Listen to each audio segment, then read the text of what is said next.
Pour vous parler d'enchantement, j'ai choisi un lieu qui m'enchante, c'est-à-dire les bois qui m'entourent. Nous sommes dans un secteur de Trois-Rivières où poussent des grands pins majestueux qui me fascinent depuis bien longtemps et qui m'enchantent, cela va sans dire.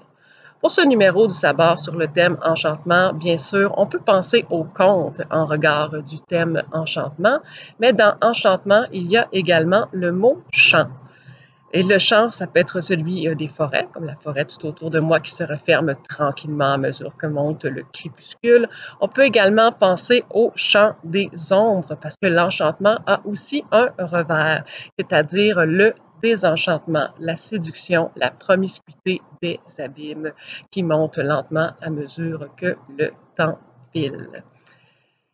Ce numéro 116 du Sabord sur le thème enchantement, j'ai eu le grand plaisir de le concocter avec mes collègues sorcières du Sabord ou Sibylle, on s'appelle parfois Pirate, c'est-à-dire Marie-Ève Francoeur, qui est la coordonnatrice de la revue, Karine Bouchard, notre nouvelle directrice artistique, et nous avons aussi bénéficié de la part de la talentueuse Dominique Mousseau, qui est notre graphiste.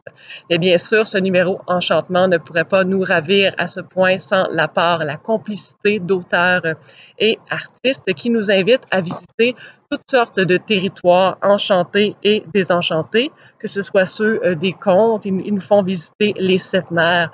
Ils nous convient aussi à nous percher parmi les oiseaux noirs, à nous suspendre parmi les étoiles filantes, à les regarder briller au-dessus de nos têtes, à parler aux oiseaux de légende, à invoquer des esprits amis ou encore à visiter des ruines festives, flamboyantes, abandonnées, à prendre dans ses paumes des objets qui tantôt vont évoquer l'espoir ou l'inverse et à se balader, que ce soit au zénith, à l'aube ou au crépuscule, comme en ce moment même, alors que le crépuscule approche.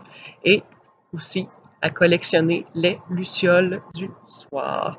Ce numéro enchantement nous invite donc à nous perdre dans des bois sétillants au fur et à mesure que la nuit scintille de moins en moins.